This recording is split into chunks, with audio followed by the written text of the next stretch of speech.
Let's bring in Chris Stigall. He is Chris Stigall. Chris Stigall. I'm joined now by Chris Stigall, host of the Chris Stigall Show. So let's bring in talk radio host Chris Stigall. Also, his podcast is a must-listen every day. Chris Stigall Show podcast. And host of the Chris Stigall Show. Let's bring in Chris Stigall. Please welcome Chris Stigall. The Chris Stigall podcast is presented by usmedicalplan.com.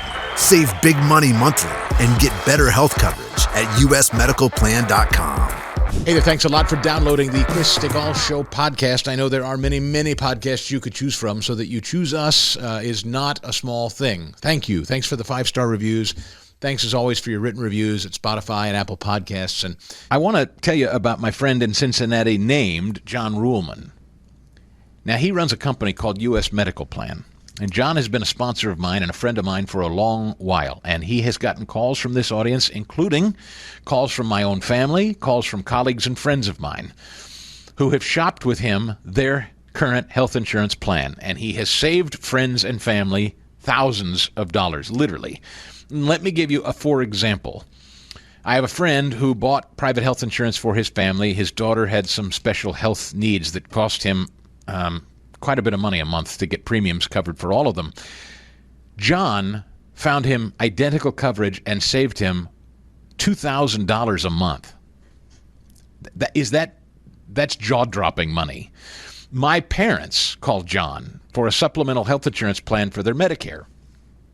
John saved them $400 a month. Now, every nickel is precious, particularly when you're sitting on an income that you've got to count on for the rest of your days and you're counting your change. $400 is a lot of money.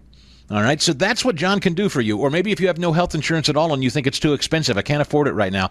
He has over 100 different private health insurance companies all over the country that he shops and compares so that he gets you the best rates and never cheats you on coverage, by the way. It doesn't mean it's some scant coverage. Great rates, great coverage. Let John and his team at usmedicalplan.com go to work for you today. You can also call 877-410-4321. 877-410-4321, usmedicalplan.com.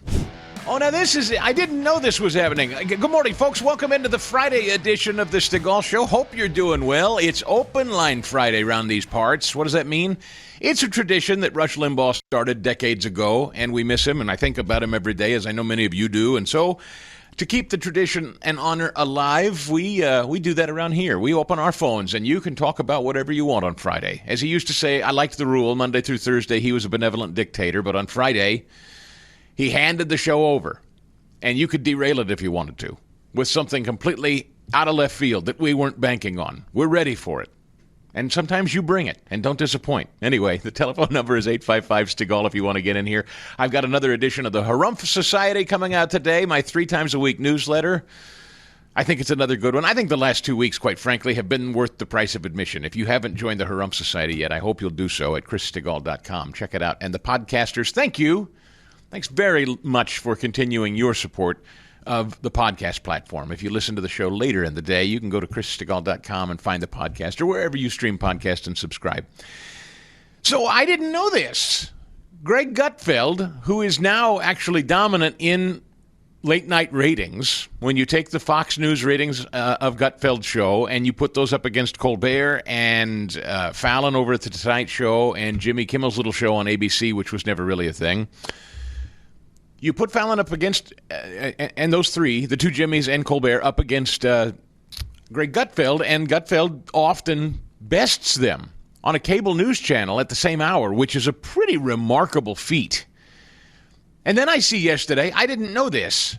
Did you know this? Greg Guttfeld went on Jimmy Fallon's Tonight Show last night, Fast Eddie. He was invited by the Fallon people, Guttfeld was, to come on their show.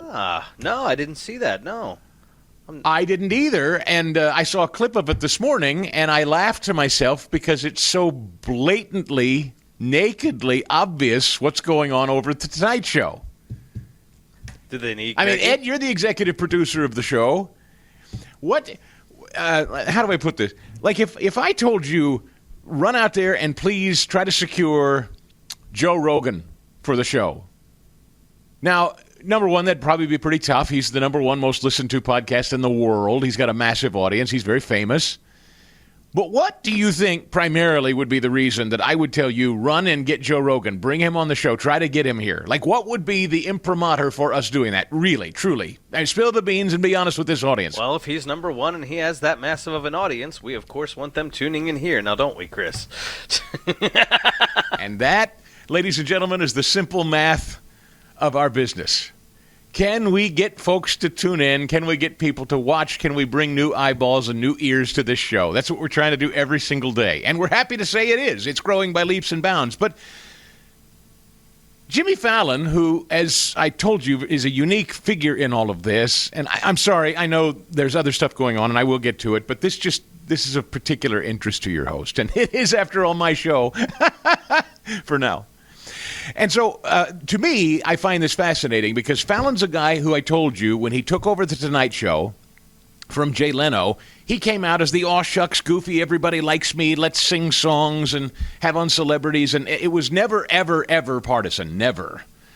He wanted everybody to like him, which, you know, is a very, very tall order. And it's very, very difficult to lead your life that way. It's very stressful. In fact, I'm told he battled alcoholism because of it. I know I did. It's a terrible... Ed, when you lead your life trying to make sure everybody likes you, can I tell you what a stressful endeavor that is? You don't want anybody upset, ever at any point. When I got into this business, that's what I started in, with the mentality of, I don't want anyone angry at me. I don't want a single angry note. I don't want a single angry complaint. I want everyone to like me. Now, if that's your starting point as a broadcaster, you're in for a long, long haul, my friend. And and again, you're probably going to end up deep in a bottle. Yeah, I mean, after that first hate note, or your first negative piece that's in print in front of you, oh, man.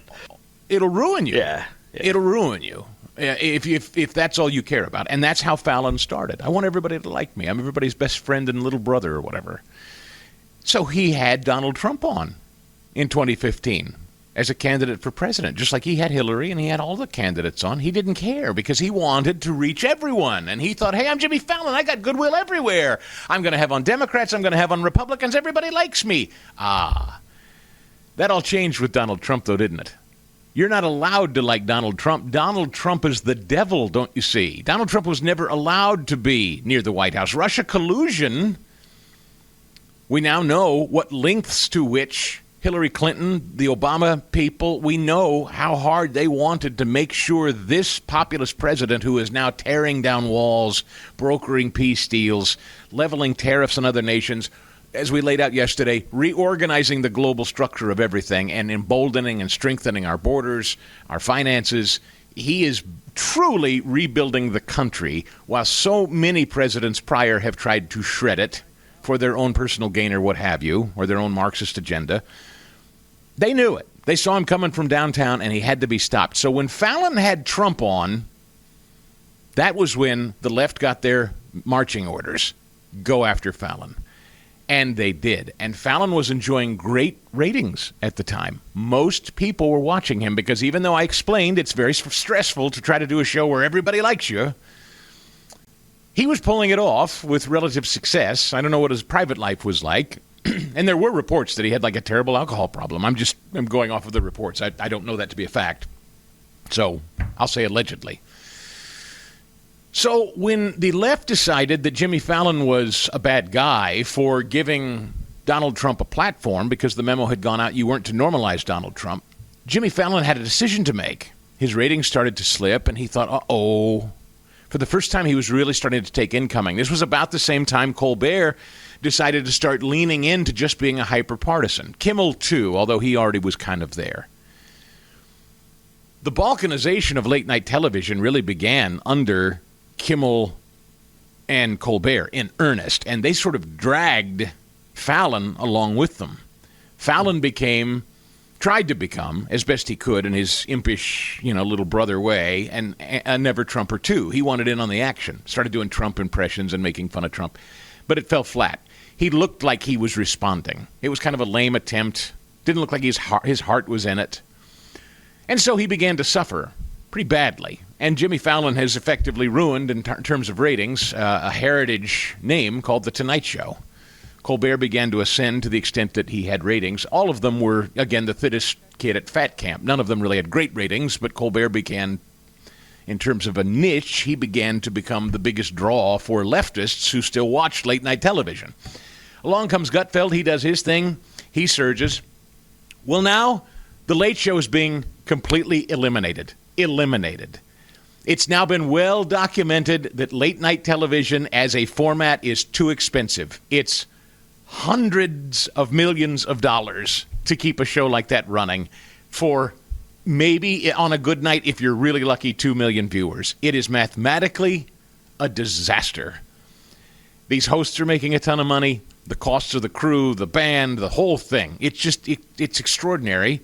We know Colbert was losing $40 million a year. I don't know if The Tonight Show is profitable over there at NBC. I don't know if there's I'm sure maybe if I could dig into the finances, I could find it. I don't really care.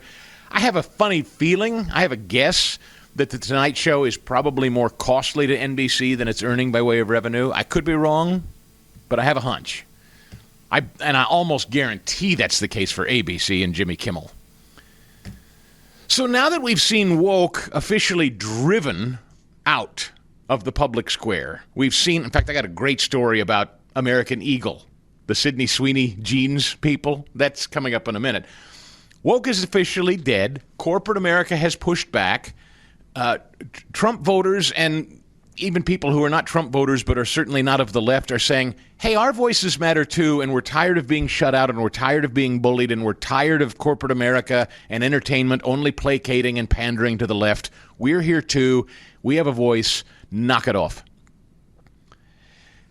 The walls are starting to close in on this business model called late-night television. We've seen Stern fall this week. We've seen Colbert fall in the last couple of weeks. Guess who's looking over his nervous shoulder right now? Both of them, the Jimmies. The reason they're... And same goes for Stewart over there at Comedy Central. That's an expensive show, The Daily Show, to put on. I bet that's a loss leader over there, too. They're all these hosts are looking over their shoulder going, I hope they're not doing the math on us like they just did over there at CBS. They just did away with the whole format. They know what's coming for them. So what do you do? What do you cynically do? This is the act of a desperate man and a desperate show trying to save its bacon last night. All due respect to the great Greg Guttfeld. Gutfeld's smart enough to know exactly what's going on here. They're using Guttfeld now. They've decided that suddenly it's cool to invite Fox hosts on The Tonight Show to sit down and pal around with them. Why? Because Guttfeld and the Fox people will talk about going on Fallon's Tonight Show on NBC, and they hope that the Fox audience that leads right now at night will follow Guttfeld over and watch Fallon and give him a bump in ratings. And he can point to his bosses at NBC and say, see, we're back, baby. Look, they're watching, huh? You're going to start seeing more conservative figures on late-night television, such that it is. That's my prediction for the rest of this year and next. While I'm on it, I'm just in a good mood today. Ladies and gentlemen, there's a stack of good news today. We also have EPA Administrator. We're supposed to have EPA Administrator Lee Zeldin on, who I tell you Donald Trump believes, and he said it, we were there in Pittsburgh when he christened Lee Zeldin maybe the most powerful member of his cabinet. In that, interestingly, he has the most regulatory authority. And here again, when you hear people talk about how Donald Trump is the great authoritarian, he said Lee Zeldin is probably one of the most powerful people in his cabinet. Why? Because he holds the keys to all of the stupid environmental regs that have kept big business, commerce, industry, energy development in this country from flourishing. Largely eco-wacko garbage that the left is invested in and used as leverage over much of the country and much of the marketplace. And Lee Zeldin alone can start peeling back on this stuff, and he is. He's not only digging through the department and finding waste, fraud, and abuse, but he's also scaling back on regs. He's also getting rid of stupid tax credits for nonsense pinwheels in the ocean and all that garbage. I hope it works out. We never know with Trump cabinet officials at the last minute. Things change often, but he's scheduled to be here today, and we're excited to speak with him. By the way, every guest we're booking from Congress now, Fast Eddie, is running for governor. I know. Did you notice that? Yes, I did. Nancy Mace, who was just with us, announced she's going to become a candidate for governor of South Carolina. Marsha Blackburn, who's frequently with us, has now announced she's going to become governor candidate for Tennessee. Everyone that comes here wants to run for governor now. I know. And interestingly, they're saying, well, now we're going to be traveling around the state, so just, give us a few weeks, both said the same thing. I'm like, okay, no problem. Listen, we are here at their disposal when they're ready. Our pulsing, throbbing sticks throughout the great states of Tennessee and South Carolina are at their disposal when they're ready. American Eagle, the jeans company based out of Pittsburgh that brought you this Sydney Sweeny ad that has been much discussed. Axios says, headline, American Eagle doubles down on controversial ad campaign. Doubles down. So this headline interests me. And I read the story because I think to myself, right on. Okay, American Eagle, I like it. What does doubling down mean to Axios exactly? Well, I'll tell you. In response, because I hadn't read this, in response to the backlash, American Eagle said on Instagram, and this is, again, I can't confirm this is the only place they've responded, but this is what Axios is reporting their response was on Instagram. They said, we are and always were about the jeans. Her jeans, her story. We'll continue to celebrate how everyone wears their AE, American Eagle jeans with confidence their way. Great jeans look good on everyone. That was translated by Axios as American Eagle doubles down.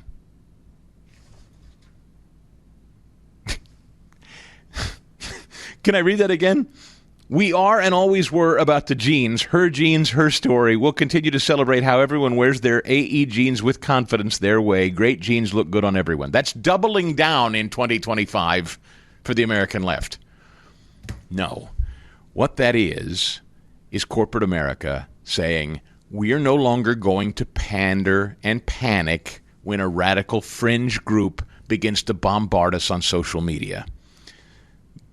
I'm invoking our late great friend and the great broadcaster and leader of the conservative movement through the broadcast space, Rush Limbaugh, who dealt with this first and early, well before anybody really else understood this as a thing. When the American left got sophisticated and started carpet bombing Rush's show, when Twitter was called Twitter and it was sort of a newer thing, trying to intimidate and scare his sponsors away. And Rush always said what? He always said, we have a bond here that cannot be broken. It was not artificially built. It cannot be broken. So Rush always had this shield, this bond built around his show, and he never wavered. He didn't back down. Bullying didn't work on him. Corporate America has been bullied in time and time again. Fringe wacko groups ring their switchboards or bombard their email box, and they panic and they pull back from whatever it is they're doing. And for the first time, corporate America is saying, we're not doing that anymore. This is called doubling down. No, it's called not giving in to threats and hostage-taking. On Open Line Friday, this is the day we do what Rush used to do when he was around with us, and we miss him. Call and talk about whatever you want. Doesn't have to be what we're talking about today. All right, so 855 Stigall. If you want to dive in, we start today with Sam in the Keystone State. Sam, glad you called. Good morning. Good morning, Chris. Great show, buddy. Listen, I got a question for you and Lee Zeldin. Why do we continue to buy resources like copper from our adversaries like China when we have the biggest copper, silver, and gold mine untapped in the United States in the Pebble Mine in Alaska that Joe Biden put the malinks on that was moving forward, that the Army Corps of Engineers had a test pit they were setting up ready to go, that they think they can successfully extract the resources without doing any damage to the environment or the fisheries? Why do we continue to buy from our adversaries and fund wars in Russia by doing it? It just doesn't make any sense. That is an outstanding question, and my promise, Fast Eddie, you keep me honest on this. My promise is, if in fact Mr. Zeldin shows up as scheduled this morning, I'm going to ask him that very question. How do we get out of the precious mineral mining business of other countries, particularly hostile countries like China, when we have so much of it at our own disposal? What is the process of rolling that back? It's funny, and Sam, thank you for the call. Trump said something during the Energy Summit in Pittsburgh that I thought kind of notable. He was talking about how fast Lee Zeldin has been rolling back regulations. And he said, I'm telling you, Zeldin's on fire. you want to start drilling for oil, he's going to get that done for you in less than a week. And he said, now, if you want to drill for precious metals or something like that. Remember when he said that, Eddie? He said something like, now, that may take 2 weeks. Ha, ha, ha. It was kind of a joke, but he was talking about the speed with which Zeldin could start helping people deliver energy and resources to the market. But then I don't know if it was nuclear. Maybe it was nuclear. He was saying trying to online nuclear facilities or something. It may take more like 2 weeks. Ha, ha, ha. Meaning even Trump and even Zeldin moving at the clip they are, there's something about it, Sam. In answer to your question, there's something. I don't know if it's federal law. I don't know if it's state regs. Both. I mean, Lee Zeldin is not a king. It's an executive branch function, the EPA. And so what kind of power does he truly have? What's he up against in trying to roll back rate? I don't know. But it's a great question, and it's one I'll ask, I promise. All right? 855 Stigall, if you want to get in here today. There's a lot of good news. In fact, I want to start with some good news because, quite frankly, I don't think Donald Trump is getting nearly what he's due by way of good news. And there is plenty of it. Like this unbelievable peace deal. Let's start with this morning. You remember yesterday that I was reading, this is the peace president, I was reading to you all of the amazing accomplishments by way of peace deals he is striking all over the globe. And he's been doing it since his first administration. Now President Trump is going to host a signing ceremony today at the White House for a peace agreement between Armenia and Azerbaijan, alongside leaders of those countries. The deal is one of Trump's most significant foreign policy achievements so far and could help end one of the world's longest-running conflicts. It's another chance for Trump, who described Friday's gathering as a historic peace summit, to portray himself, writes Axios, as the global peacemaker-in-chief. You mean portray himself? He is. Not portray. He is. What other president has gotten these two entities together in the room? Answer, none. This is historic. It's stunning. And he's probably going to have a meeting with Putin here shortly, too. What he'll get done there, who knows for sure, but I don't doubt him. He surgically and strategically takes out Iran's nuclear capabilities without sending a single member of our military on the ground there. I read you the list yesterday. You can go back and review the show if you missed it at the podcast. Tremendous. This is the peace president. And remember all those hysterical lunatics on supposedly our side who host podcasts you might listen? I got to say, don't get distracted here, Stigall. Don't get distracted. I got a note from a friend of mine yesterday, and he's going to listen to the show, and he's going to think I'm picking on him. I'm not picking on him. I promise I'm not. He listens to the show. He likes the show. He also listens to some of these other shows that I mention but don't really reference by name because I just don't want to get into it. And he texts me yesterday, and he says, hey, so-and-so had so-and-so on, and they said this about Israel and what's going on between Israel and the Palestinians. And I said, yeah, did they mention Hamas much? He said they did. I go, did they talk about Islamo-fascism? Did they talk about Islamic extremism? What do you mean? The guy kind of asked me. I said, do you know the viciousness of Islamism? These other shows you listen to that aren't mine. I mean, I would love it if you only listen to this one. That would be a tremendous amount of influence and power. But you see, I treat you like a human being who knows better and knows and encourages that you go out and consume multiple sources of information. You don't have to take anything from me. But I'd like to think I operate from a place of goodwill. And I am beginning to question, sincerely question, and I told my friend this, I don't know where some of these other shows that purport to be on our side, I don't know where they're coming from. I don't know why the sudden change of heart. I don't know why the hyper-focus on why Israel is so rotten to the core and almost zero focus on Islamism. But I'm going to call it subversive. I can't prove, but I've told you that I believe that there are probably moneyed interests involved here. I think there are entities, call them non-government organizations of foreign governments that may be pouring money into these shows. I I just don't think it's organic. I don't think it's authentic. And I think it's rooted in a unique and very specific, focused disdain for Israel at a minimum. I'll leave it at that. Because I know some of you get mad at me and you say, oh, well, what? If we criticize Israel, that makes us an anti-Semite? No, it doesn't. I'd never say that. Of course you can criticize the government of Israel. There's a huge difference. But when you look at the Middle East and you say the only point of concern in all of it is Israel, and were it not for Israel, everything would be fine. Careful. Be very careful who you're consuming and what they're saying and what they're not saying, I said to this friend of mine.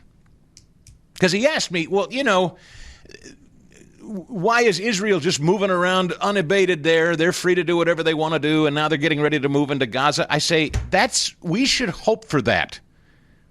We should hope for that. And Trump is staying out of it. He's staying out of their way. He said the same thing. If Israel wants to take over Gaza, take control of Gaza City, good. Let him do it. And I agree. The quickest way for true peace and to stop people from dying is, yes, get guys like Putin and Vladimir Zelensky in Ukraine to lay down their arms, however Trump gets that done. And yes, allow Benjamin Netanyahu and the Israeli government to take control of Gaza and knock this off. But as long as Hamas and Islamists are in control of Gaza, and they are the ones that are primarily, not exclusively, I understand the Israeli government and the Israeli military will make mistakes or do things or whatever. I'm not saying they're beyond reproach and can't be criticized, but I am saying we should all want that radical Islamism is stamped out. And Donald Trump isn't going as far as regime change. He didn't kick out the mullahs of Iran. He bombed their weaponry into the Stone Age so that they can't get uppity, with the hope and the expectation that the more moderate population of Iran will do something about their totalitarian leadership. Similarly, I think Netanyahu is trying to clean house of Hamas. And Trump is not getting involved, but he's sitting back and saying, if that's what they need to do, then go for it. And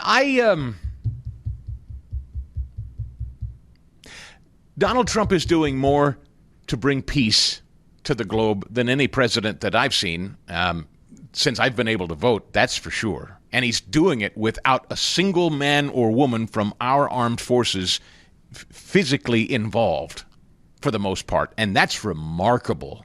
This is the peacetime president. We should be cheering what Israel is doing right now. If you can take control of Gaza and the Palestinians can live there peacefully without the rule of Hamas, there are 2 million Palestinians being governed by this radical fringe Islamo-fascist group called Hamas. They are absolutely stealing humanitarian aid. They are absolutely interested in wiping Israel off the map as a proxy of Iran. They got to be stopped. They got to be squashed. The head of that snake has got to be cut off. And if you're listening to a show today that's making you think that Donald Trump and Israel are somehow the aggressor, you're listening to the wrong show. You're listening to a dishonest show, and I would submit to you you're listening to a show that is probably funded by an Islamic entity. Too far, Fast Eddie? Does that insult your sensibilities? Am I walking a plank there by saying that? I can't prove that, of course. That's just a hunch I have. Until someone can honestly prove that that's not happening, no, none of these other shows have done a good job of saying that, well, we're not getting money from here. So until they can do that, no, I'm with you, man. Not too far. Donald Trump is announcing a $50 million reward for the capture of the Venezuelan dictator Nicolas Maduro. Trump administration offering $50 million. Maduro uses foreign terrorist organizations like Tren de Aragua, the Sinaloa cartel, and others to bring deadly drugs and violence into our country, said Pam Bondi. The DEA has thus far seized 30 tons of cocaine linked to Maduro and his associates, Bondi said, and are nearly 7 tons of it linked to Maduro himself, which represents a primary source of income for the deadly cartels based in Venezuela and Mexico. Here again, this is just some of the winning going on the international front that nobody cares to discuss. They don't want to talk about this because it's an undeniable success. They would rather talk about gerrymandering in Texas or Epstein, which, by the way, there's some interesting victories with that story, too. The First Lady, Melania Trump, has gotten involved with some attorneys related to the Epstein story. I'll unpack that, too. There's more good news, by the way. It's Friday. It's Open Line Friday. Come on in. 855 Stigall if you want to get here. Sit tight. More good news on this Friday coming up. All right, let's go to, is it JoJo in Pittsburgh? Yeah, okay, Pittsburgh. We'll stay in Pennsylvania today on Open Line Friday. JoJo, glad you called. Good morning. Welcome in. Thank you. Good morning, Chris and Fast Daddy. You know, the things you were talking about are very important. But going back to the Sydney Sweeny ad, it just amazes me how certain people get so offended and put their energy in things that are truly insignificant in everyday life. If you don't like an ad, then don't buy the product. If something like this becomes... That's pretty novel. You don't like the ad, don't buy the product. JoJo, that's fine advice. I appreciate that. Thank you. That's a simple life advice from JoJo. You write 365 of those and put them in a book, JoJo. That could be like a daily supplement to the show. We might life advice from JoJo, day 3. I like that. Speaking of, while we're on this, Disney and Lucasfilm has now settled with Gina Carano, the actress. Have you followed that story? Do you remember her? Gina Carano was she was part of the Star Wars franchise, if memory serves. I don't know anything about Star Wars, so forgive me. You people that do, I know this is a sensitive thing. I dare not tread into this very deeply, but I know that she was part of that franchise. She was doing, was it a television show, Ed, or was it part of the film? Gina Carano. I know you're not a... Yeah, it was the Mandalorian on Disney+. Mandalorian. Yeah, on Disney+. And it was during the COVID era. And she started saying that she questioned masks, effectively. She questioned the authoritarian lockdowns and whatnot, just like most human beings who had a brain at that time were, and not emotional idiots. She was asking questions. And Disney decided that couldn't be tolerated, and they booted her. Well, Elon Musk ultimately got involved and funded her legal efforts to push back and fight against Disney and Lucasfilms, and they just reached a massive settlement. In a statement to Variety yesterday, a Lucasfilm spokesperson said the Walt Disney Company and Lucasfilm are pleased to announce that we have reached an agreement with Gina Carano to resolve the issues in her pending lawsuit against the companies. Ms. Carano was always well respected by her directors, co-stars, and staff, and she worked hard to perfect her craft while treating her colleagues with kindness and respect. We just didn't care. No, I'm sorry, I added that part. With this lawsuit concluded, we look forward to identifying opportunities to work together again. So not only that, but they basically said, all right, we'll take you back and start paying you again. Isn't that amazing?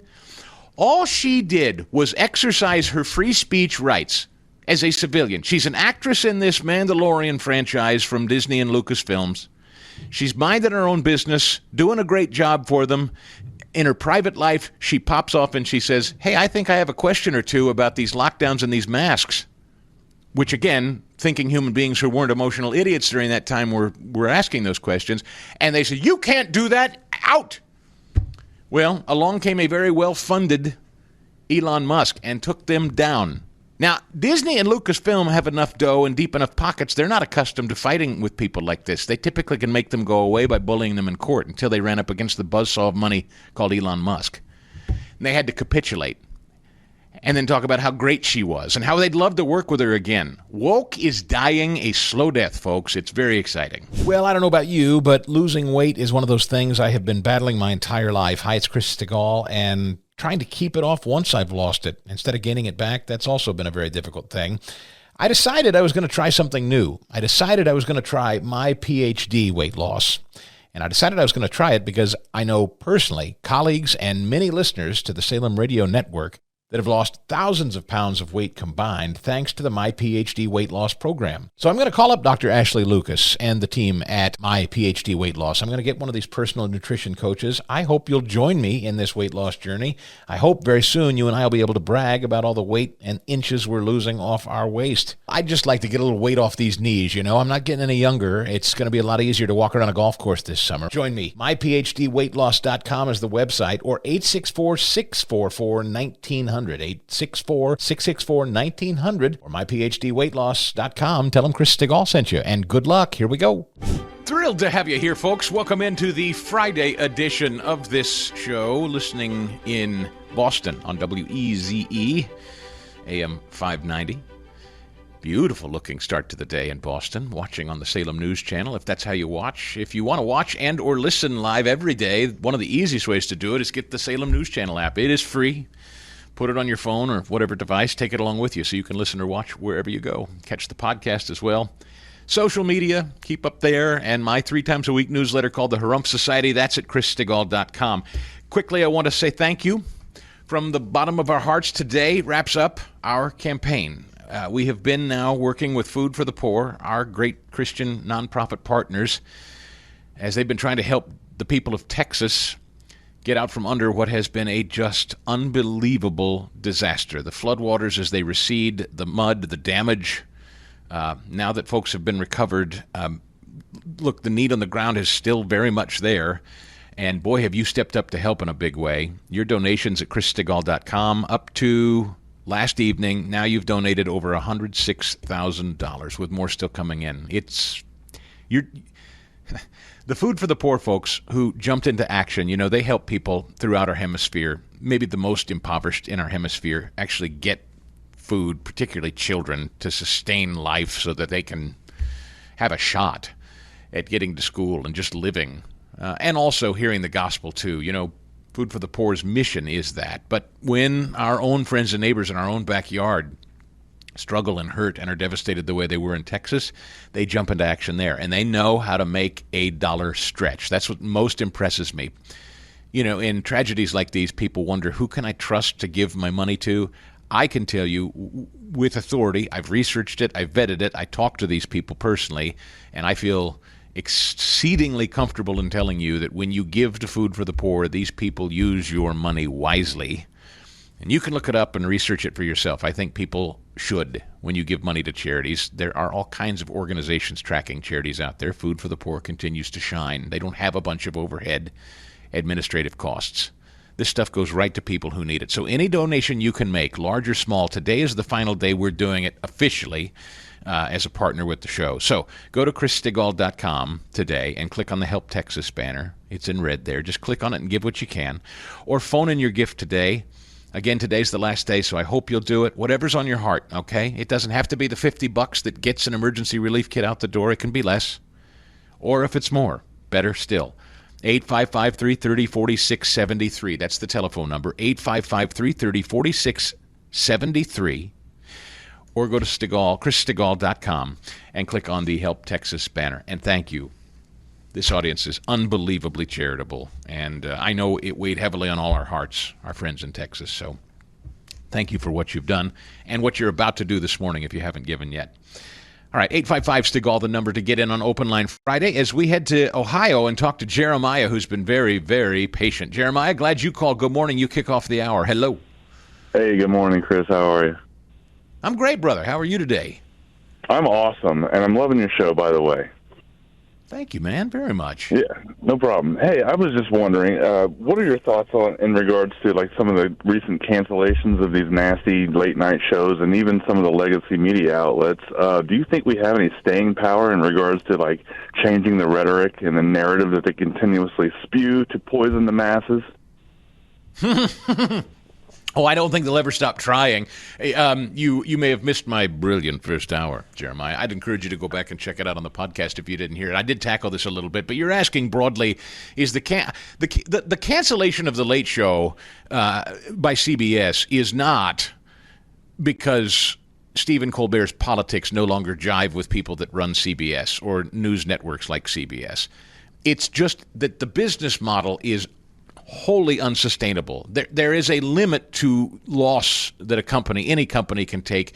When you pledge and commit yourself to leftist causes, you can do that only so far. And then when you hit a ceiling, and apparently, as I established yesterday, $100 million is the ceiling, you can no longer justify it. What we're learning is from the Corporation of Public Broadcasting, NPR, PBS, Stern, who became a hyper-partisan wacko, Colbert and The Late Show, hyper-partisan wacko.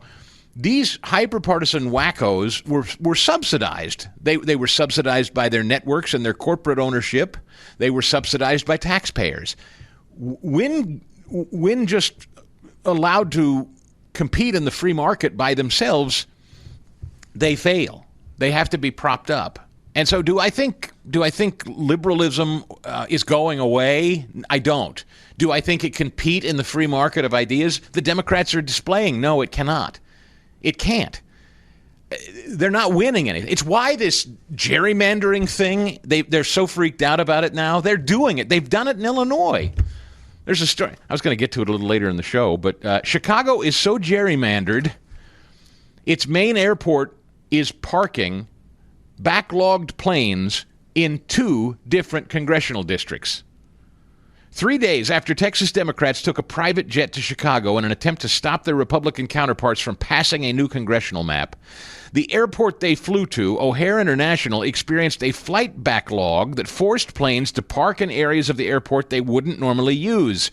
The city's House districts are so infamously gerrymandered, those planes were parked in 2 different congressional districts. Much of O'Hare's airport, including its 4 terminals and the bulk of its 8 runways, are located within Illinois' 5th congressional district. Incoming planes typically taxi to those terminals, but technical issues impacting United Airlines on Wednesday forced the airport to hold departures, creating a backlog that prevented incoming planes from reaching the gates.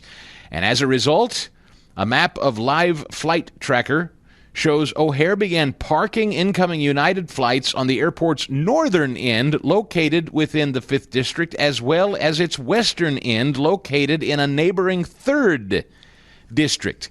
The ordeal illustrates the extent to which Illinois Democrats have gerrymandered their state's House districts to send as many of their party to Washington, D.C. as possible. So this is not a matter of Democrats giving up. Democrats just can't win in the free market of ideas. Democrats can't win when they don't offer a platform. I mean, you heard James Carville this week freaking out, saying we got to stack the Supreme Court. We got to do more of our own gerrymandering. And that's the story today from Axios. House Democrats prepare to go scorched earth on redistricting. They can't win in the free market of ideas. They can't win in the free market of politics. They just want to force their will on you and me. They want to force American Eagle. You know, before I move off of the American Eagle thing, I won't forget my place. A friend of mine said, Stigall, they're not mad about Sydney Sweeny. They're just jealous of Sydney Sweeny. Of course that's true. Ugly women are jealous of Sydney Sweeny. Let's be honest. There's not a man, a real man, a straight man. Look, like, gay men don't care about Sydney Sweeny. In fact, they probably celebrate her. And hell, the trans people probably dress like her. It's ugly women that are, of course, jealous of Sydney Sweeny. It reminded me of the great Rush Limbaugh's axiomatic truths of life. I'm paraphrasing here. It was something like feminism was established to allow ugly women easier access to the mainstream or something like that. That's not a perfect memory of what he wrote in his first book, See, I Told You So, or The Way Things Ought to Be. His second was See, I Told You So. But I loved that. And it made people so mad about, he would call feminists feminazis. And he said one of the indisputable truths of life is that feminism was created so that ugly women could advance. It's 100% true. It's still true. Ugly women are angry that Sydney Sweeny is pretty and Sydney Sweeny is selling jeans and companies are embracing pretty women to sell their products. This is not the way it was supposed to go. So yes, there is a massive pushback, but feminism, this lunatic stuff, it's not going away. Democrats, they just want to retain control. They don't have a message to sell. They just want to bully and seize power however they can. Stack the Supreme Court, bully corporate America. Yes, gerrymander. 3 days after Texas Democrats tried what they're trying in Texas, now you have House Democrats trying the very same thing. It's a rare moment in which House Minority Leader Hakeem Jeffries and his members are perfectly aligned with the demands of their grassroots base to fight fire with fire. While Republicans are trying to redraw their state's congressional maps to turn as many as 5 Democrat-held districts into seats for the GOP, in response, Democrat governors in California, New York, and elsewhere have threatened to undertake similar gerrymandering efforts to nullify Republicans' changes. Republicans are also looking at opportunities to gerrymander Democrat districts in Ohio, Indiana, Missouri, and Florida with an eye on mitigating potential losses in 2026. Promises to gerrymander Democrat-led states, though, may have begun. Threats of mutually assured destruction aimed at getting Texas to back down. Axios says that Democrats may have a tough time doing this. Incidentally, Jeffrey said one cannot unilaterally disarm. The Republicans are counting on that as part of their scheme to steal the midterm elections. Steal them. Right. Bring it. The fact of the matter is, our state legislatures, our state governors, most of this country is red. They just don't live in the population centers. So bring it, Democrats. Do your worst. Let's go to the phones. It's Open Line Friday, and waiting patiently in Virginia is Irene. Irene, I'm glad you called. Good morning. Welcome in, ma'am. Hi, good morning. How are you, Irene? You're live on the air. Take it away. What's on your mind today? I wonder if you could give us the names of the banks that have frozen the MyPillow people out. Because if we have credit cards, and I probably do because I got a lot of credit cards, I would like to cancel them. But on several of the shows, they talk about the banks that froze them out, but they don't ever name them. Will you be able to do that? Well, I'll tell you this. I don't know specifically as it relates to MyPillow and Mike Lindell. I'll leave that to Mike, who, by the way, just won a big court case himself last week. But J.P. Morgan Chase and Bank of America, according to Trump, debanked Trump. That much I know, Irene, and I thank you for the call. Trump has publicly claimed that J.P. Morgan Chase and Bank of America have debanked him by rejecting his business or closing his accounts, and Capital One. Now, again, this is per Trump, so I'm just reading. This is not Chris Stigall making these accusations. I don't want legal people getting all wound up at me, Fast Eddie. How do I make myself legally protected as I talk about this? I have no personal evidence of these companies that I'm sharing with you doing anything. I'm reading the reports and I'm reading what Trump has asserted. And Donald Trump has publicly claimed J.P. Morgan Chase and Bank of America have debanked him, as well as Capital One. A CBC interview August 5th, Trump stated that J.P. Morgan Chase gave him 20 days to move hundreds of millions of dollars in cash from accounts he held for decades, and that Bank of America refused to accept a deposit of over $1 billion from Trump and the Trump Organization. He also mentioned that Trump's organization sued Capital One earlier this year, alleging the bank improperly closed hundreds of its accounts following the January 6, 2021 event at the Capitol. Capital One denies these claims, and the litigation is ongoing. So, in answer, kind of a broad answer to your question, again, I don't know about the Lindell thing, Irene, but J.P. Morgan Chase, Bank of America, Capital One, those are specifically who Trump claims, not Stigall, not the show, not the Salem Media Group. Trump has alleged those three financial entities have been involved in debanking him. So that's all I know. That's all I can share with you on that. I might ask Lee Zeldin.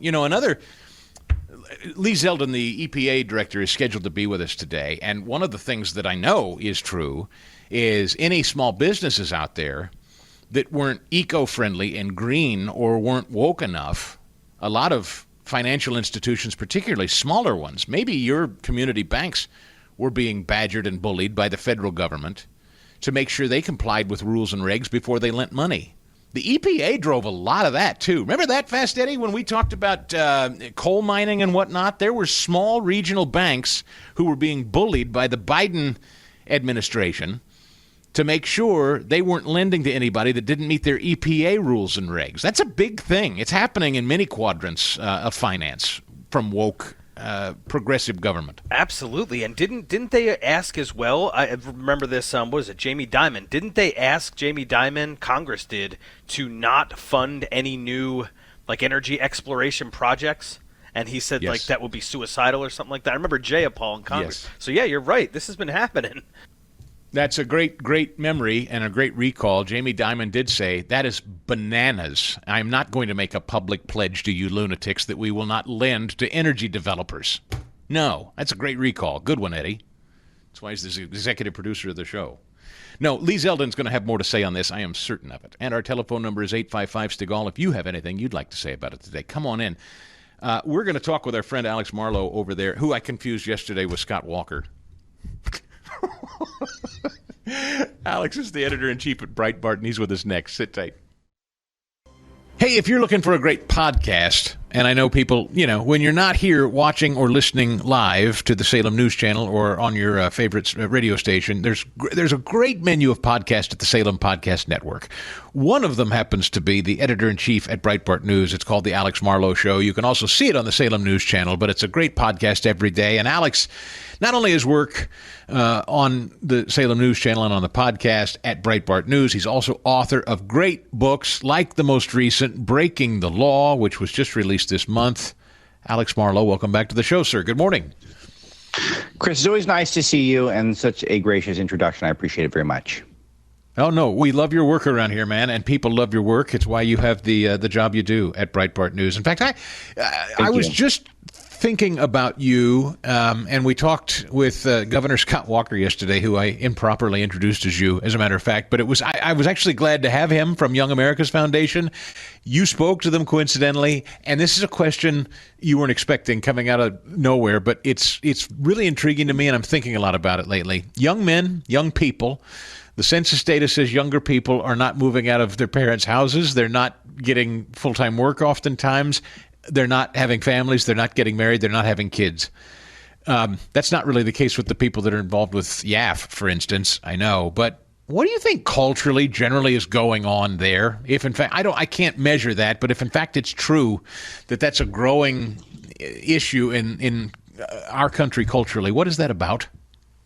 Yeah, there's a lot of problems here. I think, first of all, I think it starts with the houses are just too expensive, and it does make it feel like it's such an uphill climb to achieve the American dream. You can get there, but I know, Chris, and my family, we have 4 jobs between me and my wife, so it's not everyone's kind of got that inclination. It felt like it used to be in America, at least the America we were taught about, that 50, 60, 70 years ago, that you could just have a job and then you could get a house with that job. It sounds like an insane idea these days, which is not great. It used to feel like it was more attainable to get to the American dream, but we created this culture with so much borrowing, with so much cash that is in the culture, that it's fairly affordable to have those day-to-day pleasures like a nice TV or a smartphone, but it really feels unattainable to be able to have something like a house. And I think that's really demoralizing too.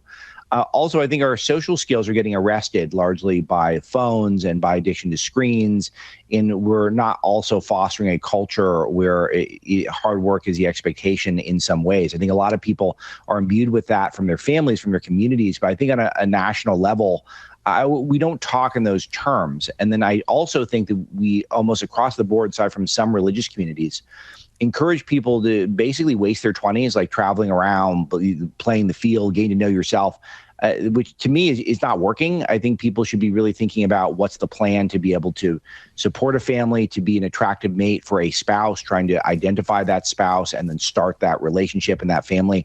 We don't do almost nothing to encourage any of that stuff culturally. So this is a huge phenomenon. And I'm kind of glad you brought it up because it's important to me. And it was one of the reasons why I always try to speak to young people when I can, mostly to tell them to get focused. I met my wife when I was 17. It is the best decision that I ever made in my life was basically to take myself off the battlefield, so to speak. I found a wonderful woman, and we built a family together. We built a life together. It's been very satisfying, and it freed me from a lot of distractions that a lot of other men have. And not to say that's not for them, but I'm not speaking for every individual on earth, but I know that was sort of the ace up my sleeve. And we don't talk about encouraging people to do that at all. No one ever suggests that, you can date for marriage when you're pretty young, and it might work out great for you. It did for me.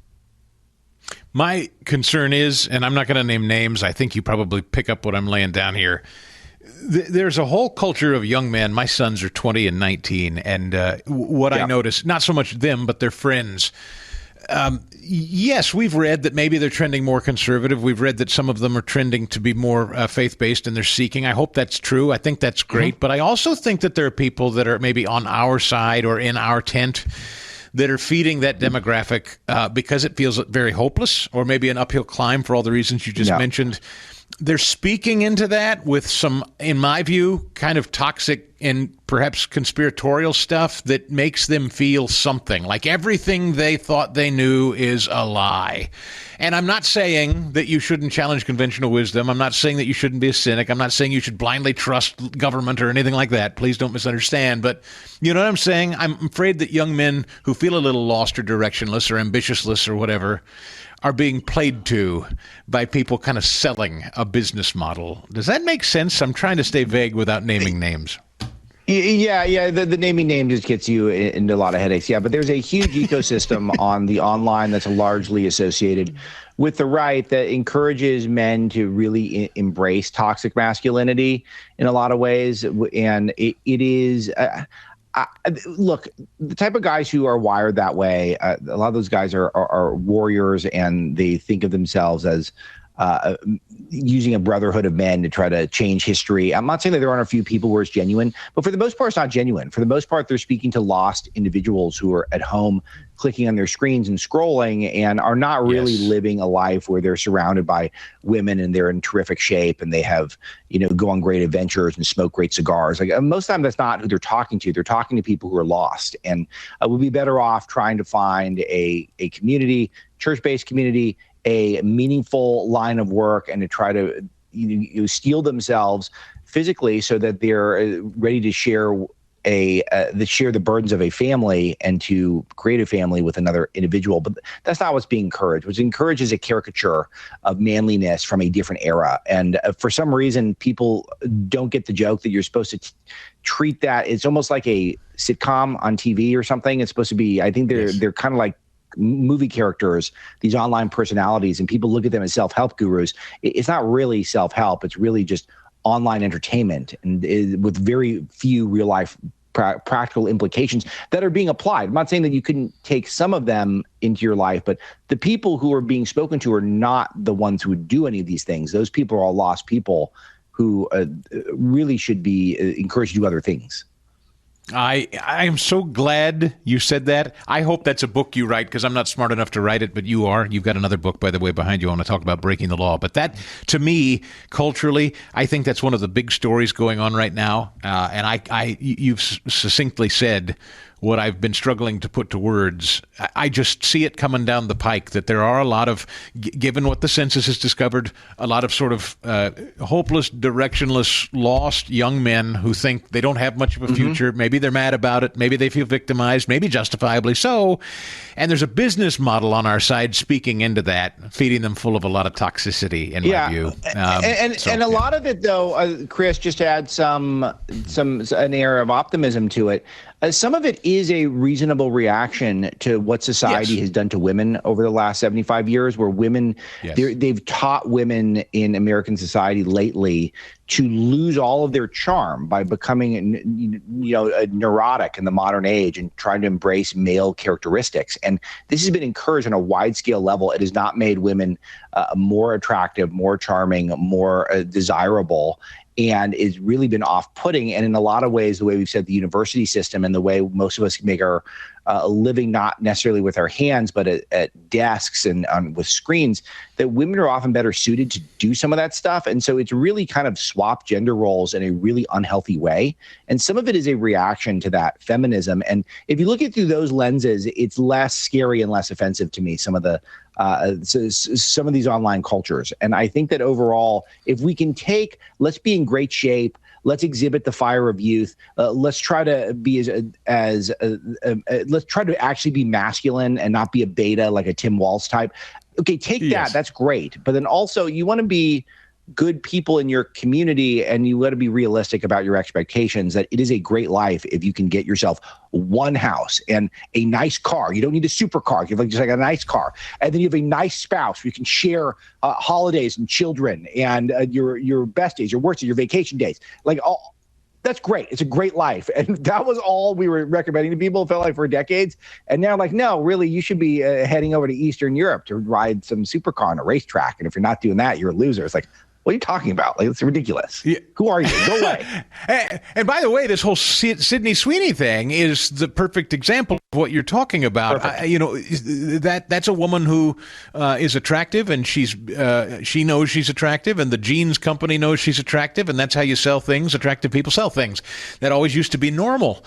And now a beautiful woman selling things is eugenics and Nazism. I mean, it's lunatic the way primarily left-wing women have behaved. Yeah, I brought this up when I spoke on behalf of my doppelganger Scott Walker at Young America's Foundation a couple of days ago.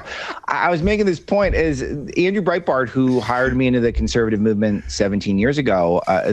He would have lived for this moment where he criticized the right for being sexless and joyless and scolds, and now it's the left who is like, hey, look at that chick with a great body. She's wearing jeans. Let's call her a Nazi. That's them. And then we get to be like, we'll take her. That sounds great. Thank you. By all means.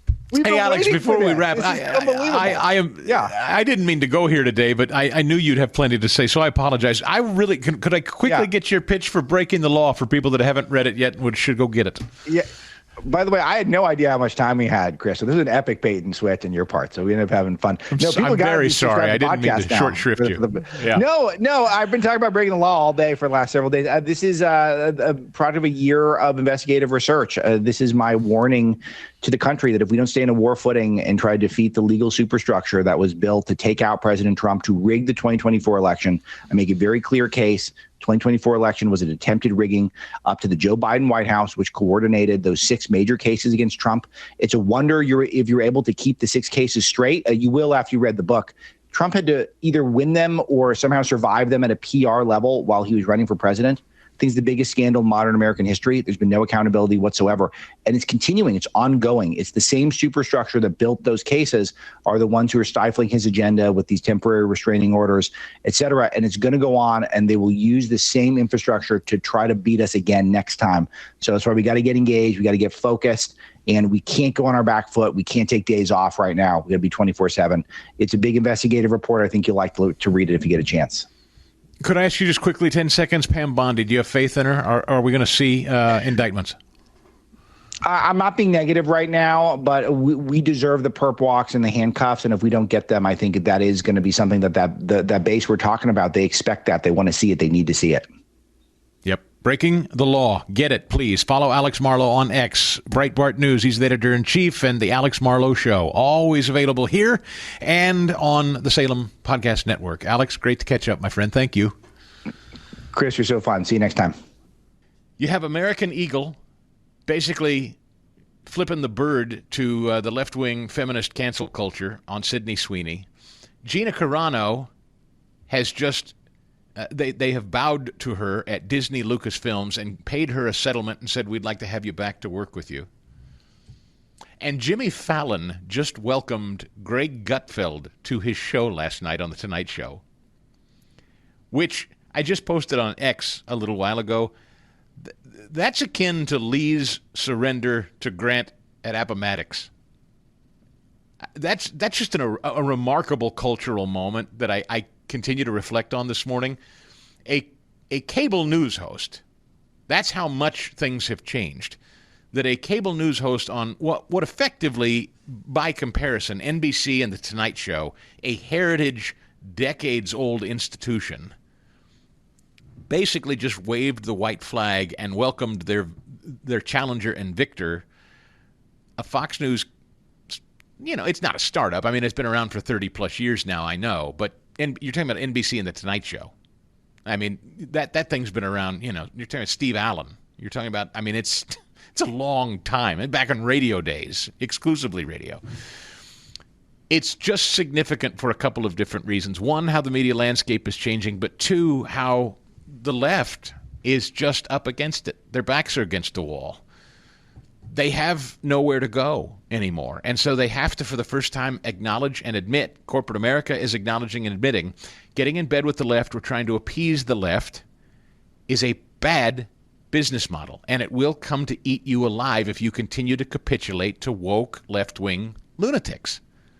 It will come to eat you. And I think we're seeing corporate America. I was just saying this on Sean Spicer's show yesterday. I think American Eagle saying we're going to continue to embrace the Sydney Sweeny ads. We're going to continue to celebrate the beauty of Sydney Sweeny in our ads. We're not apologetic. We want everybody to buy our jeans. We're not moving off this ad. This is what everyone in corporate America, and I know a good number of people who are decision makers inside their companies, large and small, listen to shows like this. And let me just say to you right now, this is the kind of leadership. Tim Cook being at the White House yesterday. Tim Cook standing next to Donald Trump. Roger Goodell standing next to Donald Trump. 8 years ago, none of these guys would have been caught dead with Donald Trump because of their rogue, ragtag, Gen Z, millennial, lunatic employees who said they'd walk or fold their arms and pout or have sit-ins or whatever if their bosses and their corporate leadership even so much as talked to Donald Trump. And it turns out now running a business and being responsible to shareholders and being profitable is once again more important than appeasing the millennial woke Gen Z crowd who doesn't want you to have anything to do with Trump, or the ugly girls of the Gen Z era who don't want to celebrate the prettiness of people like Sydney Sweeny. They're losers. Their message is a loser. It's a political loser. It's a cultural loser. It's not where the country is. And I think we're living for the very first time. Corporate America in a long time is standing up and saying, okay, I think it's safe to stick our heads back out and continue business as we used to, appealing to the masses and not the fringe lunatic few. Let's go to Jeremy, waiting patiently in Pennsylvania on this Open Line Friday. Jeremy, I'm glad you called. Good morning. How you doing, Chris? Doing great, my friend. How are you? Great. Thanks for taking my call. Love the show. Long-time listener. Thanks, buddy. Love what you're doing with Making Them Leap. Thanks, man. What's on your mind? Well, I was going to say we need to be careful about declaring that woke is defeated or dead, because the government that was behind it and the corporations and the BlackRocks and the State Street Capitals and the Vanguards of the world, they haven't gone away. And so I think the real solution is election security, which we can do in PA through auditthevotepa.com. And if we get our election secure, then we can make sure these people don't get back in power and, just reverse all the good things that we've done. I'm very excited about the way things are going, but I think it's important that we just don't get too ahead of ourselves and start celebrating too early. So that's sure. Yeah, don't get complacent. Now, that is something our side does do. We're very, very guilty of that. Next year's a midterm election, and those are typically snooze fests for our side. Nobody engages, nobody shows up, nobody votes. And your state house elections, wherever you may live, your state Senate elections, your state House of Representative elections, as well as, of course, the House of Representatives and Senate races across the country next year, we sleep on that stuff because Trump's in charge. Trump's up on the roof. Trump's in the middle of everything all the time. Trump's got it. Trump's the boss. He's got it. I'm going on vacation. No, you're absolutely right. You can't snooze on this for a minute. Got to stay engaged if we want meaningful change down the road. Thanks for the reminder, Jeremy. More in a minute. A major retail chain just canceled a massive order, and that left MyPillow with an overstock of classic MyPillows, and now that means you've got everything to gain. For a very limited time, MyPillow is offering their entire classic collection at true wholesale prices. Get a standard MyPillow for just $19.98, and if you want more, you can upgrade to a queen size for just $24.98, or a king for $29.98. Snag body pillows for $39.98 and versatile multi-use pillows for just $12.98. Visit mypillow.com. Use the promo code Chris or call 800-932-5056 and score these amazing deals. Plus, when you order at least $75 in merchandise or more, you'll get $100 in free digital gifts. No strings attached. That's right. Premium pillows at unbeatable prices and bonus gifts to top it off. Don't wait. Head to mypillow.com or call 800-932-5056 right now. And don't forget to use the promo code Chris to grab that standard MyPillow for just $19.98 while supplies last. You know, it's been 3 weeks. It's hard to believe. 3 weeks since that catastrophic flooding hit Texas. And I just cannot thank you enough. Those of you that have already stepped up and helped in this campaign to help our fellow Americans, those Texans struggling in the aftermath of this disaster, they are still, as I understand it this morning, searching for 3 people, which is 3 weeks, and there are still people missing. It's an ongoing, continuing effort, and it's why we continue to work with our Food for the Poor partners. It's a Christian, not-for-profit. They're on the ground, and they are continuing to rush emergency relief kits to people throughout that flooded region. Texas Governor Greg Abbott says the lives lost in this tragedy are still, as you know, being tallied at this hour. Listen. The numbers that I have of those who have lost their lives statewide in this flooding episode in the month of July is now 135. Those who have lost their lives in the Kerrville area because of the floods is now 116. We will continue the search for everybody in every single region that was affected by these devastating floods. So here's the deal. A gift of just $50 rushes an emergency relief kit to a hurting family displaced by these Texas floods. $100 gets a kit packed with supplies to 2 families. Whatever you can donate, it's going to make a huge impact on these men, women, and children suffering in Central Texas. If you go to chrisstigall.com, there's a Help Texas banner at the top of my page. You can make a donation right there. Rush emergency relief kits containing hygiene items, diapers, emergency medical supplies, all the essential things that these people need in a crisis are part of this kit, and you can be a part of it. Food for the Poor coordinating with our trusted partners in San Antonio, delivering all these shipments as you send in your dollars, and I can tell you they can make a dollar stretch. You can feel great about sending your money to these folks. I know that in times like these, everybody's kind of asking for your ability to assist and aid in these various. This is an organization we partnered with for a long time, and you can feel very, very good that your dollars are going exactly where you're being told they're going and being used exactly the way you'd want them to be used. You can phone in your gift today at 855-330-4673 if you haven't yet. 855-330-4673, or text my last name Stigall to 51555, and you can make that a tax-deductible gift that way at 51555. Text Stigall. Just take a moment if you can. Whatever you can do. Doesn't have to be $50. Great if it is. Great if it's more. And I'll be sharing some of the names of the folks that have stepped up here over the weekend. I get every name. Every time you go online and go to chrisstigall.com and click on that Help Texas banner and you leave your name and where you live, I read it and I get to see it, and it's so cool. I'm going to share some of your names coming up. Glad to have you along, folks. Welcome into the Friday, Open Line Friday edition of the Stigall Show. Live look at Miami, our Flamingo Cam station down there. Glad to be with you. If you're watching on the Salem News Channel or listening on great radio stations throughout Florida and all across the country, thank you so much. It is a thrill to be with you. Thanks for choosing the show. And if you choose to catch up with it later, or you want to go back and listen to something, you can always catch my podcast, and I hope that you do. In fact, I've been noodling an idea for a Saturday podcast, a long-running series that I think I'm very, very close to committing to, that I think you're going to enjoy. So I would just say to you, if you are not a podcast subscriber yet, you should become one so that you don't miss it when we launch a new series that I think I'm going to start offering on Saturdays. As if we don't work enough around here. But you need quality information and entertainment, and I am here to deliver. Our telephone number, 855-STIGAL. If you want to come in, Open Line Friday, we keep the tradition going like Rush used to do. Whatever's on your mind doesn't have to be what I'm talking about. Today's your day to do it. Our buddy Steve Moore, he has been our chief economist for years. We have him on every Tuesday. He has been a Trump economist before in the previous administration. Remember, Donald Trump wanted to make him a Federal Reserve appointee. And he came under withering attack, and he said it was so ugly, I withdrew my name ultimately. And it's sad because a guy like Steve Moore belongs in public service. And I don't know, I can't wait to talk to him next week. I'm trying to figure out if this was an audition. What do you think?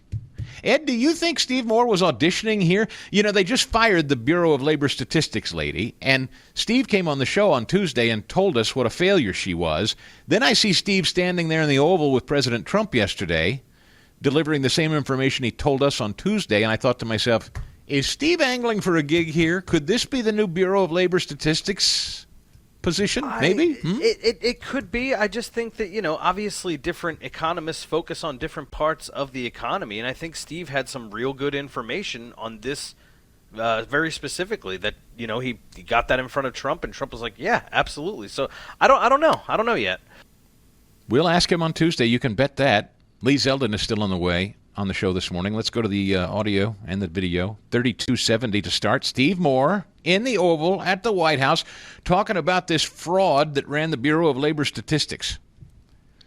We finally have the 2024 data on what happened with real family income in the United States. And so what I did was I compared the record in Donald Trump's first term with the Joe Biden first term. And you can see that, by the way, these dotted lines here, Mr. President, that's COVID. So if it had not been for COVID, these numbers would have been substantially better. But even taking account President Trump's last year in 2020, we saw a $6,400 real after inflation gain in income for the average family. And that compares with Joe Biden, which was a measly $551. So, Mr. President, you gain 10 times more income for the average family than Joe Biden is because of your policies. And that's taken into consideration COVID, which a lot of times you don't have to do that. But I'm very glad you did. We were almost 8,000 until. Look at that number. Yeah. Okay.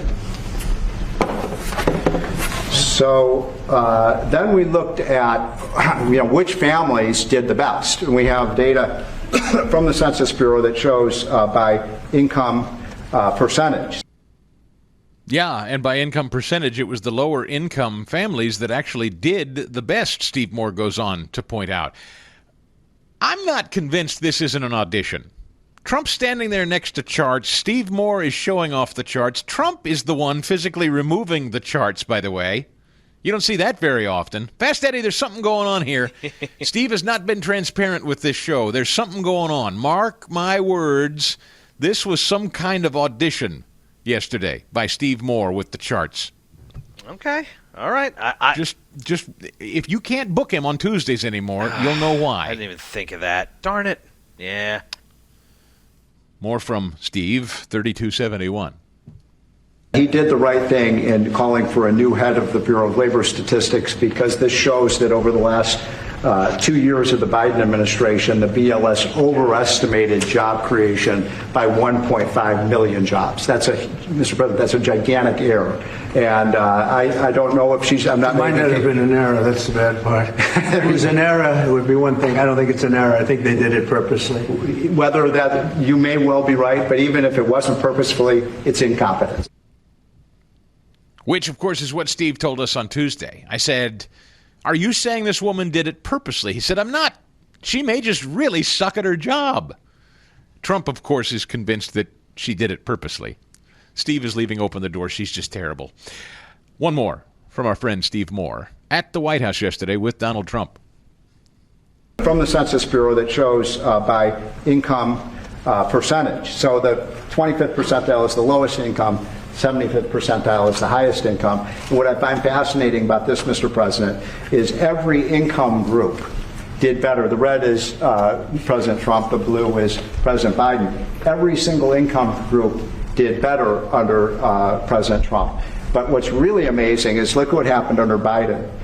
The lowest income group lost income under Biden. They were poor 4 years after Biden's presidency. No gain virtually whatsoever for the middle class. And the rich was the only group that did better under Biden, which is ironic because Biden keeps saying he was trying to get rid of income inequality. He made income inequality worse, not better. It was President Trump that reduced income inequality. These numbers just came out, by the way. Yep.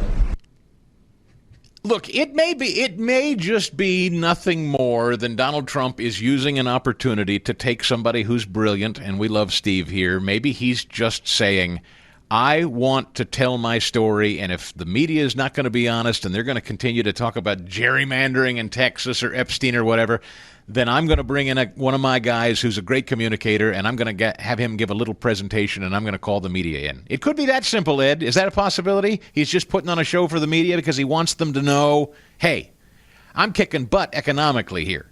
I think so, yeah. Okay, so a messenger. Someone, like you talk about the communicators that surround Trump. Yes, if you notice, Steve was very concise, very easy to explain. Here's the visual. And Trump says, okay, great, on to the next one. And then he rolls with it. This could have been just purely a presentation for the media's consumption.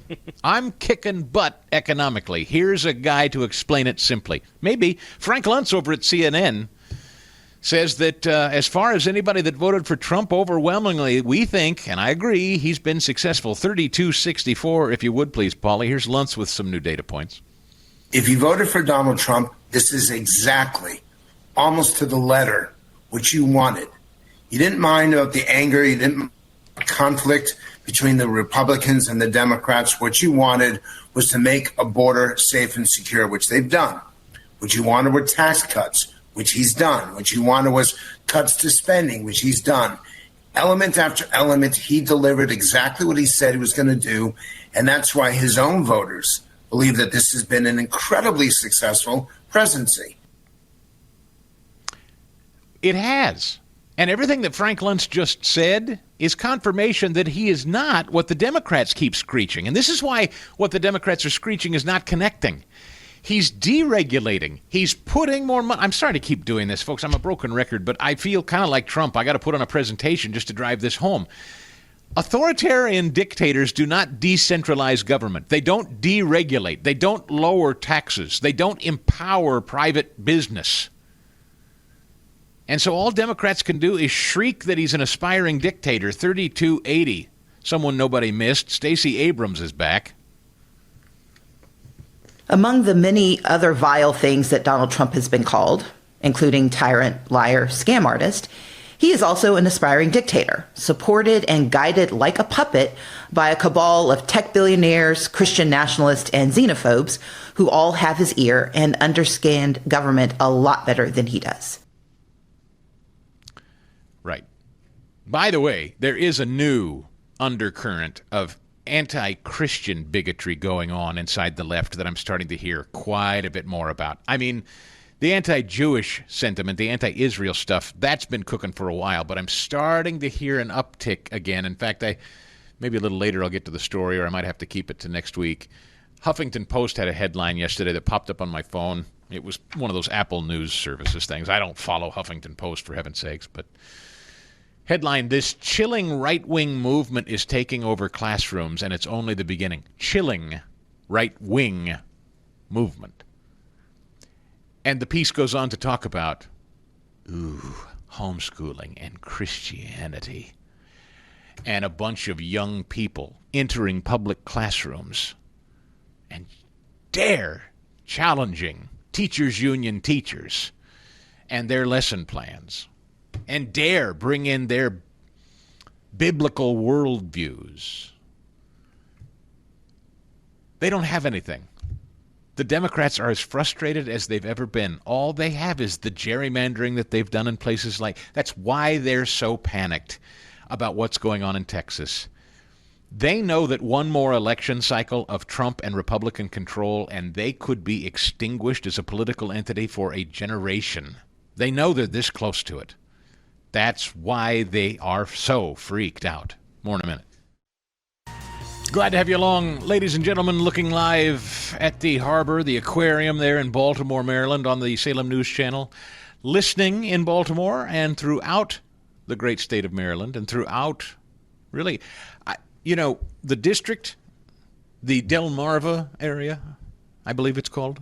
Thank you so much for all of your support. We have a very robust, in deep blue Delmarva, we have a very robust listenership, and I'm grateful to you for that. Wherever you happen to find us, whether you stream us on the Salem News Channel app or watch us every day on the Salem News Channel, courtesy of Samsung Plus or other venues, or whether you listen to the podcast later, thank you for coming aboard, however you get here. It's Open Line Friday. We keep the tradition alive like Rush used to do, meaning you can call and talk about whatever you want.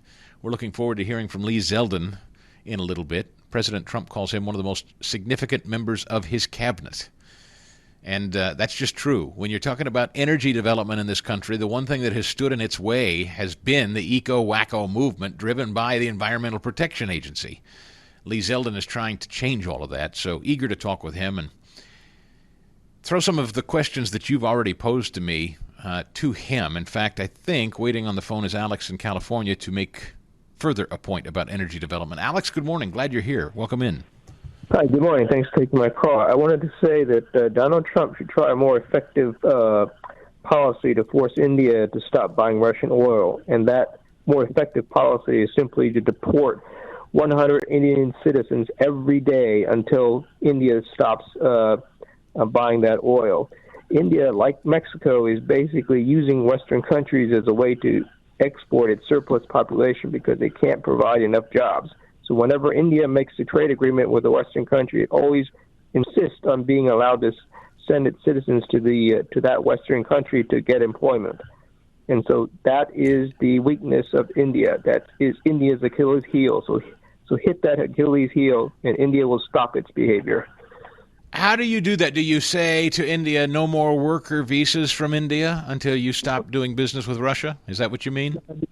Well, the easiest thing to do is just randomly pick 100 Indian citizens every day and permanently deport them. They will not be allowed to return to the United States, and that will cause an uproar. Even if legally here, a lot of them are here on what do they call H-1B visas? That's right. Cancel the H-1B visa. They're not United States citizens. They can be deported as long as you're not a U.S. citizen. The government has the power. Well, that's certainly an idea. I appreciate it, Alex. Thank you very, very much. I don't know. What would be the political reaction to that one, Eddie? We're revoking Indian citizens H-1B, not citizens, residents, H-1B visas, sending them out 100 at a time.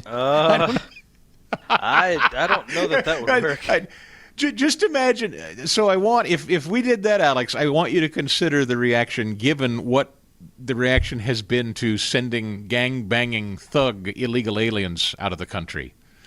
Imagine what worker visa Indian residents would. I appreciate the sentiment, but I can't get my head wrapped around the incoming on that one. Let's go to Jonathan in New Jersey. How are things in the Garden State, Jonathan? Thanks for your patience. Good morning. Welcome to Open Line Friday. Oh, yes. Beautiful morning here in New Jersey. What's on your mind, sir? I wanted to talk about a similar thing is the use of oil as funding. Oil and gas is funding the Russian-Ukraine war and other wars. That's the primary vehicle. Russia's selling, gets about 60% of its revenue from oil and gas sales, and then it gets another, 20, 30 or more percent from selling weapons to countries who are buying them by buying oil and gas from Russia and elsewhere. Like Iran is selling its own oil and gas and buying Russian weapons. And so if we do two things, sanctions, if we call our congressmen and they put on sanctions on especially the third parties like India and Turkey and elsewhere that are buying Russian oil and reselling it to America and Europe, and also if we use less oil ourselves, that we lower the price of oil, Russia will have to stop. It's funding Russia and all these other countries. And I did a video on this. Can the All right. Bible... Well, I appreciate it, my friend. You've made your point well. I do appreciate it very, very much. Thank you for the point. I don't think there's any disagreement there that Russia's choke point is their oil supply and their sales of oils to other people, other entities, other countries. Trump's supposed to meet with Putin very, very soon. Maybe that's what he sits down and tells him. Look, you need to play ball or we're going to get tougher on your oil sales. We'll see. More in a minute. If you're watching on the Salem News Channel, live shot of, Mitt Romney, Chris Christie, Susan Collins, Lisa Murkowski. It's good to see them all get together there in San Diego, California. Thanks for watching on the Salem News Channel. Grateful that you listen on fantastic radio stations like The Answer, 1170 in San Diego, too. We are thrilled that he could make time for us today, particularly given the busy schedule that he's held this week. He just wrapped up a huge northeastern swing through multiple states. He's the now head of EPA in the Trump administration. We knew him from the House of Representatives for a time, representing New Yorkers. He ran for governor in New York as well. And Donald Trump in Pittsburgh called him one of, if not, the most significant and powerful member of his cabinet. I was there to hear it. Administrator Lee Zeldin, good morning. Welcome to the show. Hey, good morning. It's great to be with you, Chris. Did he not? I know you don't like bragging on yourself, but he did. He said you held the keys to the kingdom, my friend. Yeah, he's put together a great team, and that he could really sing the praises for a lot of the people he chose to put together as he assesses that team, which is a different type of a cabinet. I always thought that the team of rivals approach was the preferred approach, maybe the better approach for a president, where you kind of have a choice of primarily two different types of cabinets. You have the one where everyone just kind of says yes, just a bunch of yes men, and they're not challenging each other. They're not doing a great job. But maybe if you have a team of rivals approach that puts a little competition or friction, and you have a better outcome. But the way that President Trump's doing it, especially right here in his second term he has, is a version of putting together people who, we're not in competition with each other. There's no friction. There's really great chemistry. We're all working hard. We're all rooting for each other. But we also have the relationship with the president where if we disagree with something or we feel strongly about something, there's no hesitation. The president encourages it. We could speak up. And the first 200 days now in the books, the amount of accomplishments that President Trump's racked up in these first 6 months have been amazing. He said very specifically at this energy summit in Pittsburgh with Dave McCormick and all of you, he called you out. He called the Energy Secretary Chris Wright out as being very, very significant to the future of this economy. And you specifically significant because the Environmental Protection Agency, as you know better than anybody, but most of us who have been watching the news over the last several years, business in this country has been hampered dramatically, and it's largely because the EPA has been weaponized against it. True? True. EPA has the power to really slow things down in this country and gum up the works and discourage investment. It's quite simply, if you want to invest $1 and you're trying to predict the path forward for your company, for your investment, you want predictability. You want it to cost as little as possible. You want you want it to happen as quickly as possible. And this whole conversation about permitting reform, I would boil down to 3 simple goals of the process should take less time, cost less money, and have more certainty. And for us at EPA, we have been doing our part to send a message to investors both throughout our country and abroad that investing in America right now is going to come with the help, the support of EPA to be able to get these projects over the finish line. And you just referenced energy. And it's great that you were at that summit in Pittsburgh hosted by Senator McCormick, where over $90 billion were announced of investment just to the Keystone State And I remember sitting there thinking, as a New Yorker, as you pointed out, man, like this entire announcement could easily be happening just across the border in New York, where I'm from. I mean, they could be announcing $200 billion of investment. And the policies at the state level really matter. And in New York, they've banned safe extraction of natural gas. They won't allow gas hookups on new construction. They're not approving new pipelines. They've set climate goals they won't meet. They're trying to ban the sale of gas-powered vehicles. When you add it all up, the energy policy, talking about wind, which is an intermittent source as if it's a substitute for baseload power, then all of that money will end up going to Pennsylvania. Pennsylvania doesn't mind. And it's a product of Pennsylvania encouraging it. Yes. Lee Zeldin is with us, EPA Administrator. To that point, it's funny how the Democrat governors of this country like to flex federalism when President Trump and guys like you are running the EPA. When they're in charge of the EPA, they like to just rain down on the states and force them and force companies and force banks and everybody else to comply with their orders. President Trump said something to the effect of talking about nuclear.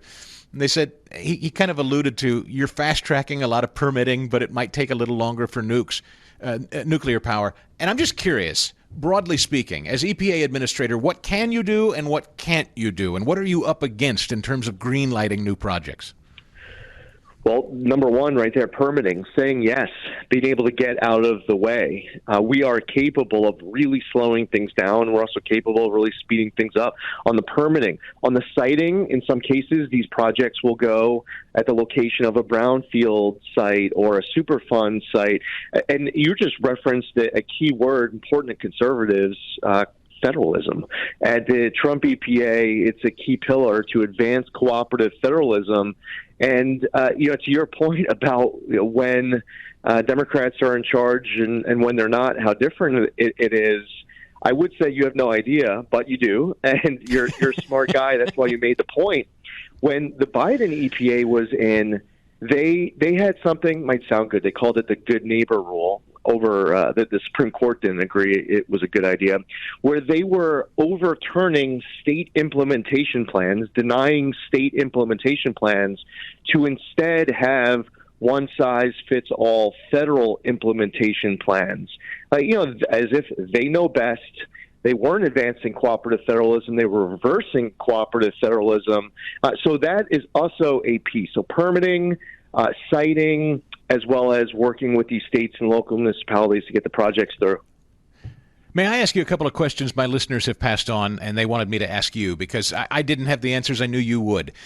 Can we talk about copper mining and precious mineral mining in general? That has been basically hands-off from previous administrations. A lot of people are concerned about the mining that's going on in China and our dependence on China. Is it true we're sitting on tons of this stuff ourselves, and we've not been permitted to go get it? And can states stop the federal government from mining? How does that work? Can we become independent precious metal miners in this country as well? President Trump has spoken about this all the time. I serve on the National Energy Dominance Council. Earlier you referenced Chris Wright, the Secretary of Energy. He's the vice chair of the NEDC, the National Energy Dominance Council. Doug Burgum, the Secretary of Interior, is the chair of the NEDC. And a lot of these meetings, not just public in front of cameras, but a lot of these private meetings, we've been talking about different ways, different opportunities to be able to tap into the critical minerals, the raw earth minerals that are available here in the United States. Unleashing energy dominance is not just about that important conversation we were just having on baseload power, on nuclear, on natural gas, and more. It also relates to not having to rely on other nations like China for these materials that are important, especially when we have it right here at home. And in terms of the precious metal and the mining, is it because it's a lot of this stuff is it found on federal lands or not necessarily? I think it's difficult. You can't turn this ship on a dime, right? I mean, you've got some work to do before you can allow it to happen, I guess, or companies want to do it. Well, I mean, it does depend where it is located. Sometimes, you just pointed out, in some cases, you might be talking about federal lands. In other cases, you're not dealing with federal lands. Sometimes you're dealing with blue states, purple states, red states, different investors, different proposals, and that's all part of this as well. So, I mean, the location is certainly not a one-size-fits-all, and sometimes it's a particular project or proposal is perfectly sited at the ideal location where it's just green lights everywhere and it launches. And in other cases, it can become more controversial, can have a lot more opposition. And that's a big deal when one person puts forth a project that 80% of the community and state support, and then someone else wants to put forth a project that, for whatever reason, is the opposite. Again, advancing cooperative federalism is about us not just sitting in D.C. Deciding on our own without caring and working with these states and local communities, and the feedback comes in a lot of different forms with these projects. And to be very pointed about this, the Environmental Protection Agency is established to do just that, protect the environment. President Trump, and I know you do too, are committed to clean air and clean water. Nobody wants dirty water or dirty air. That's the whole point of the administration. That's the whole point of your job, Administrator Zeldin. And so what's the status? Where are we on literal pollution? Instead of these silly green energy nonsense arguments, where are we on actual pollution? So you got the nail right on the head of the way the president looks at this. It's not about picking winners and losers in providing clean air, land, and water for Americans based off of race or gender or religion or income. It's about clean air, land, and water for all Americans. There's no discriminating. We should be providing it for everyone.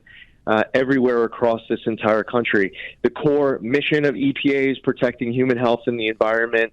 At the Trump EPA, we are powering the Great American Comeback, which is 5 pillars. Number one is that pursuit of President Trump for clean air, land, and water. Then it's unleashing energy dominance, permitting reform, advancing cooperative federalism, making America the AI capital of the world, and protecting and bringing back American auto jobs. Just yesterday, I announced that EPA is canceling a $7 billion boondoggle called Solar for All.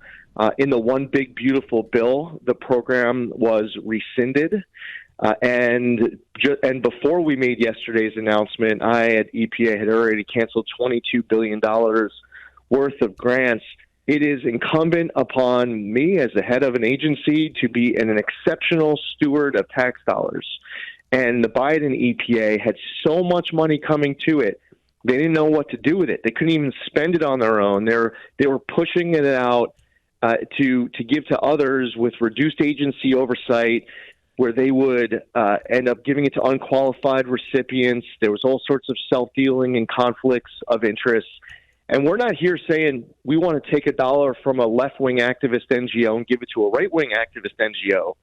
We're talking about taking money from a left-wing activist NGO and either making sure it's going directly towards remediating an environmental issue or just giving it back to the taxpayer. If you're going to spend $1 to remediate an environmental issue, that's exactly where it should go. What the Biden EPA did was they would send the money to a group that would say the next $1 should be used on remediating an environmental issue. So we refuse to waste any money. Administrator Lee Zeldin at the EPA, this has been one of the most weaponized agencies, and we are so glad you're running it now to decentralize it, de-weaponize it, and actually protect the environment, which is its task. Thank you so much for your time this morning, sir. You got it. Take care, Chris. 855 Stigall, our telephone number. More Open Line Friday in a minute. Let's go to Steve in Michigan on Open Line Friday. Steve, I'm glad you called. Thanks for waiting. Good morning, sir. Well, that's all right. I've been typing emails at work. I just, you got a great show. Thank you for taking the call. So, like I told Fast Eddie, am I reading something wrong? I mean, I was in a profession where we were told, read the streets. And when I hear these libs, whether they're Democrats or the Marxists in Congress or in local media, they're talking war, They're talking civil disobedience. Are these guys, are they pushing some type of civil disobedience or a war between the states again? Because to me, it sounds like they want to fight. And then, of course, when you do that, you divide and conquer, and then the man comes in and he puts down more laws. But I just think these people want to foster disobedience, and I thought I'd get your take on it. I'd love yours. Do you think, and by the way, I'm going to include in your question, are there some inside conservative media that might benefit from that kind of discord? Sincere question, just asking. I don't necessarily know that I have an answer, but I don't know that it comes exclusively from the left anymore, I'm sorry to say. I have pondered this question for a little bit, Steve, is my answer. I have pondered, is the left absolutely, what is it? It's been the Cloward Piven strategy, right? I mean, this is, divide and conquer through chaos. For sure, the left is built on chaos, for certain. I ponder if there aren't some people, frankly, on the right that are trying to do the same thing in, frankly, in the digital space right now. So yeah, I mean, do I think that's what they're trying? Do I think that what they may be reduced to? It sure sounds like it. I mean, when they say we have no choice anymore but to just go rogue. I mean, they tried to murder the former president of the United States. They raided his home. It's why so many of us are desperate for our institutions to succeed and prosecute and hold these people accountable. Because if the system does not hold this kind of lawlessness accountable, then yes, you have total anarchy. You have a lot of people that become very desperate very quick. Illegal aliens. Think about the way the left has used a wide open border on purpose to rejigger our entire electoral map. Stephen Miller made this point, 3281. He made this point just yesterday, as a matter of fact. Listen. Democrats have gerrymandered the vote beyond recognition to try to maintain their advantage in the House elections. On top of that, let's not forget, Democrats rigged the 2020 census by including illegal aliens. Remember, they sued Donald Trump. They sued the administration. They fought tooth and nail to include illegal aliens in the census. 20 to 30 of House Democrat seats wouldn't exist but for illegal aliens. Texas is taking just a small corrective step against this ocean of fraud, this ocean of abuse by the corrupt Democrat Party, Sean. It's a huge issue. They can't win elections. They need illegals. Think of that, 20 to 30 House seats held by Democrats exclusively because of illegals, counted in census data. The Department of Justice is trying to crack down on it. This is why the hysteria. I mean, as you understand, the game is up. They know that Trump is onto this, sealing up the border, deporting illegals, Justice Department publishing a list of 35 sanctuary jurisdictions, vowing to bring more immigration lawsuits. Meanwhile, Texas Democrats trying their best to stop Texas from redistricting. They've taken off to Illinois. Now Kash Patel, this just came out yesterday, the FBI has agreed to track down runaway Texas Democrats who fled the state. They got to show up for work today, or Greg Abbott has said perhaps he's going to either start fining them or maybe just kick them out of office entirely.